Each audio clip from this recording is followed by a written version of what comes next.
David Goggins घोषणा करते हैं कि जीवन अनुचित है और जितनी जल्दी आप स्वीकार करेंगे उतनी जल्दी आप इसके लिए तैयारी कर सकते हैं। जीवन को जीने का सबसे अच्छा तरीका मुझे चोट नहीं पहुंचा सकता, इस मानसिकता के साथ है। डेविड को एक अत्यंत दलित और कमज़ोर व्यक्ति के रूप में देखा जाता था और जीवित रहने के लिए उन्होंने अपनी बुलेट प्रूफ मानसिकता का निर्माण करना शुरू कर दिया। वह प्रसिद्धि या पीठ थपथपाने की तलाश में नहीं थे, वह पूर्णता की तलाश में थे। वह अपने जीवन के उद्देश्य से जुड़ना चाहते थे और इसे पाने का एकमात्र तरीका उन्होंने अपने अंदर ही पाया, स्वयं के साथ युद्ध करके।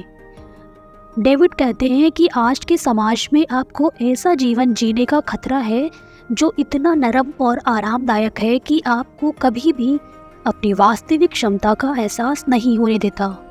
Can't hurt me David Goggins का लोकाचार है जो आपकी मानसिक क्षमताओं और सीमाओं को आगे बढ़ाता है और आपको आपकी वास्तविक क्षमता का एहसास कराने में मदद करता है। कांट हर्ट मी बुक में डेविड अपनी लाइफ जर्नी, स्ट्रगल और अनस्टॉपेबल माइंडसेट को कैसे बनाने में कामयाब रहे वो बताते हैं। डेविड चाहते हैं कि लोग अपनी लिमिट को पुश करके अपनी मैक्सिमम एबिलिटी को पा सके और एक्स्ट्रा ऑर्डिनरी बन सके।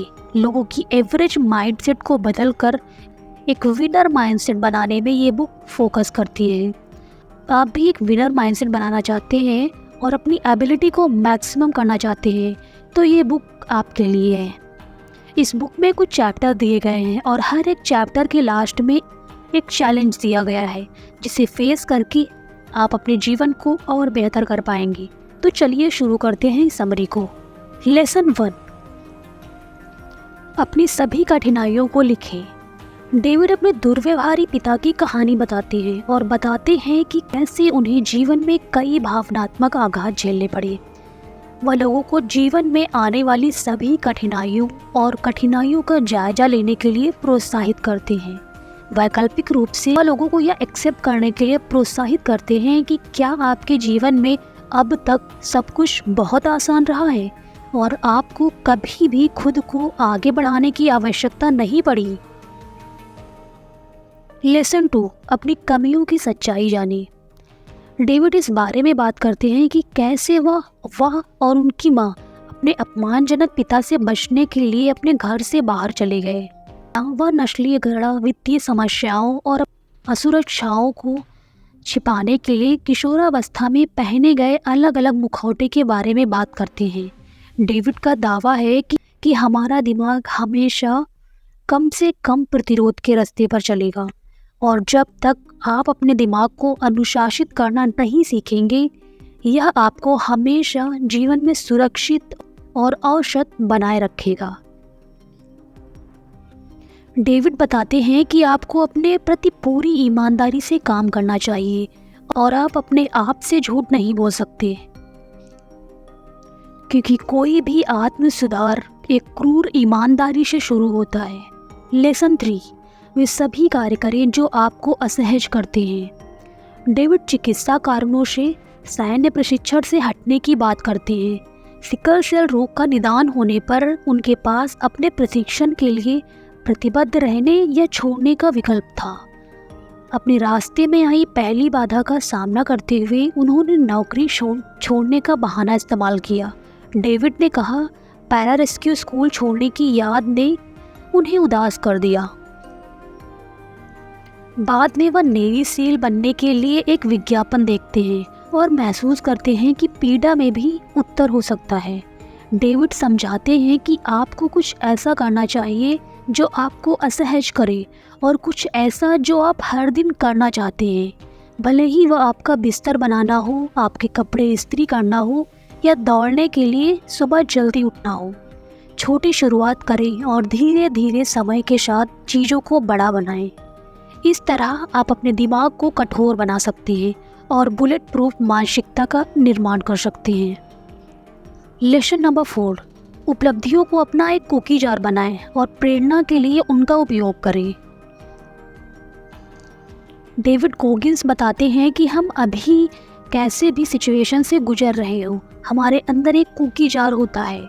इस कुकी जार से आप आप ऐसी मेमोरीज और अनुभवों को निकाल पाओगे जो आपको याद दिलाएंगी कि ऐसा टाइम जब आपको आपके प्रॉब्लम से लड़कर सफलता हासिल हुई होगी। कुकी जार मेथड को इस्तेमाल करने के लिए आपको अपने पास के एक्सपीरियंस और सक्सेस और अचीवमेंट की एक पूरी लिस्ट बनानी होगी। ये लिस्ट आपका एक पर्सनल कुकी जार है। जब आप कोई डिफ़िकल्ट काम करने जा रहे हो और तब आपका माइंड गिव अप करने के लिए सोच रहा हो, तो आप अपने कुकी जार में से एक ऐसे अनुभव को निकाल सकते हो जहां से आपको आपकी अचीवमेंट याद आए।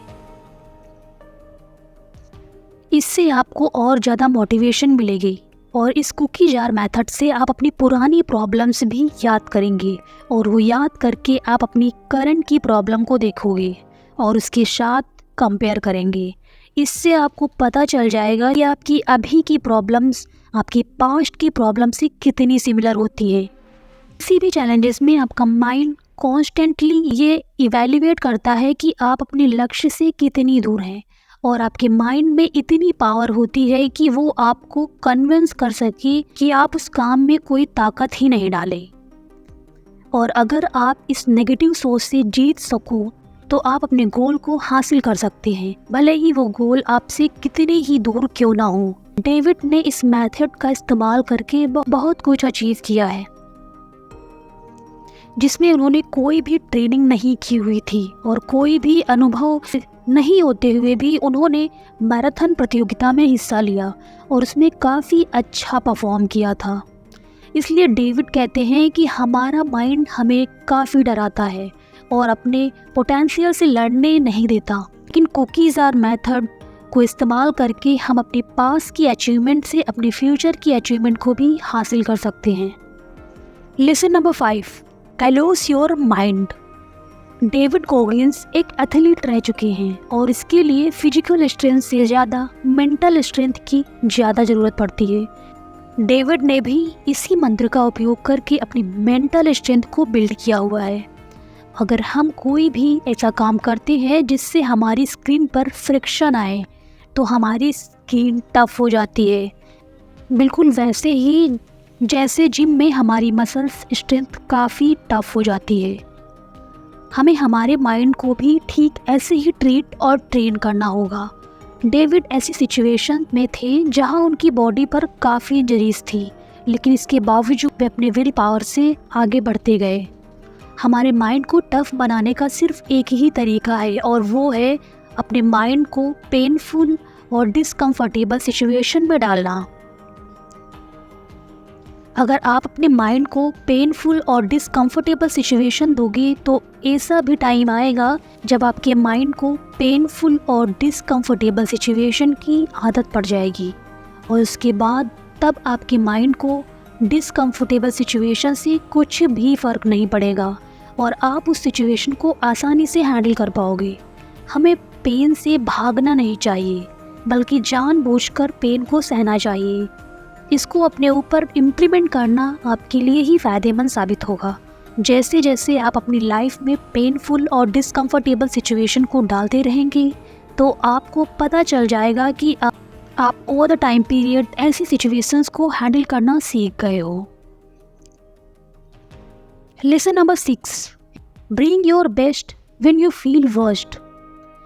जब हम अपने लक्ष्यों की प्राप्ति के लिए आगे बढ़ते हैं तो वो यात्रा काफ़ी मुश्किल सी होती है और ये एक ऐसा फिजिकल चैलेंज होता है जिससे हमें खुद से जितना होता है इससे पहले कि हम किसी और को हराएं।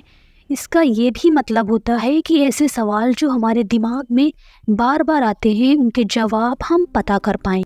जैसे कि मैं जिस जगह और जिस सिचुएशन में हूँ, मैं यहाँ पर क्यों हूँ, और ऐसे ही कई और सवाल जिसके जवाब रेडी होंगे। तो उससे मदद लेकर हम एक फास्ट डिसीजन ले सकते हैं। ये जानना बहुत ज़रूरी है कि अगर हम किसी चीज़ के लिए लड़ रहे हैं तो क्यों लड़ रहे हैं, और यह भी एक्सेप्ट करना कि समय अच्छा हो या बुरा बीत ही जाता है, तो उसे खुशी खुशी आते और जाते देखो। ऐसे ही ओवर टाइम में आपका कॉन्फिडेंस बढ़ेगा और आप में एक नई पावर आएगी। डेविड बस इतना कहते हैं कि जब भी आपको लगे कि आप हार गए हो तो ऐसे टाइम में आप हार्ड वर्क करोगे तो आप अपनी खोई हुई एनर्जी को दोबारा वापस पा सकते हैं। और जैसे ही आपको मोमेंटम मिलेगा तो आपके पास मौके आएंगे जिससे आप अपने अपोनेंट्स का भी कॉन्फिडेंस ब्रेक कर सकोगे। इसलिए किसी भी टाइप के इम्प्रूवमेंट के लिए आपको ऐसी कमिटमेंट दिखानी पड़ेगी जिससे कि आप अपने बुरे समय में भी अपना बेस्ट देने के लिए एकदम रेडी हो। Lesson number 7, the accountability mirror. तो अगर हमें अपने गोल्स को रियलाइज़ करना है तो हमें खुद को टफ बनाना पड़ता है। अकाउंटेबिलिटी मिरर एक ऐसी ट्रिक है जो डेविड जी खुद फॉलो करते हुए आए हैं तब से जब उनकी लाइफ में कुछ भी सही नहीं जा रहा था। डेविड कहते हैं कि वो एक आईने के सामने खड़े हो जाते और खुद से सवाल करते थे कि मैं अभी कहाँ हूँ और मुझे मेरी लाइफ में आखिर कहाँ जाना है। और यह एक ऐसा प्रोसेस था जिसमें वो खुद से इमोशनली बातें कर पाते थे। कई बार वो खुद पे ही चिल्लाया करते थे और ऐसे ही खुद से बातें किया करते थे, यह जानने के लिए कि आखिर उन्हें अपनी ज़िंदगी में क्या करना है। ये फर्स्ट एक्सपीरियंस के बाद डेविड काफ़ी बदल गए थे और दूसरे लोग उनके बारे में क्या सोचते हैं इसके बारे में उन्होंने सोचना ही छोड़ दिया था। उसके साथ एक और बदलाव उन्होंने ये किया कि वो अब उनके सारे गोल्स को पोस्टेड नोट्स पर लिखकर आईने पर चिपका देते, जिससे कि जब भी वे आईने से बात करते थे तब खुद को उन गोल्स के लिए उत्तरदायी मानते थे। डेविड आज तक इस हैबिट को फॉलो करते आए हैं। लेकिन एक चीज़ यहाँ हमें समझने की आवश्यकता है और वो है अकाउंटेबिलिटी मिरर को फॉलो करने के लिए ये बात का होना ज़रूरी है कि हम खुद से हमेशा सच बोलें, ना कि झूठ। क्योंकि अगर हम खुद से ही झूठ बोलते रहेंगे तो हमें वो गोल्स रियलाइज़ करने के लिए कोई भी पर्पस नहीं मिलेगा। इसलिए रोज़ सुबह आईने के सामने आकर खुद से बात करें और आईने पर पोस्टेड नोट्स लगाएं। अपने आप को यह याद दिलाएं कि आप कौन हो और आपको अपनी लाइफ में आगे कहाँ जाना है और आगे क्या करना है। जब भी आप किसी बात से परेशान होकर हार मानने की सोचें तो पहले खुद से पूछें, क्या हो अगर मैं हार ना मानूं? क्या हो अगर मैं सभी बाधाओं को नकार दूं? क्या हो अगर मैं खुद को पुश करता रहूं? और फिर देखिए आपका सेल्फ आपसे क्या कहता है। फिर आप एक डिटरमाइंड माइंडसेट के साथ हर मुश्किल को पार कर जाएंगे। इस व्हाट इफ वाले अप्रोच को अपने जीवन के हर क्षेत्र में इस्तेमाल कर सकते हैं।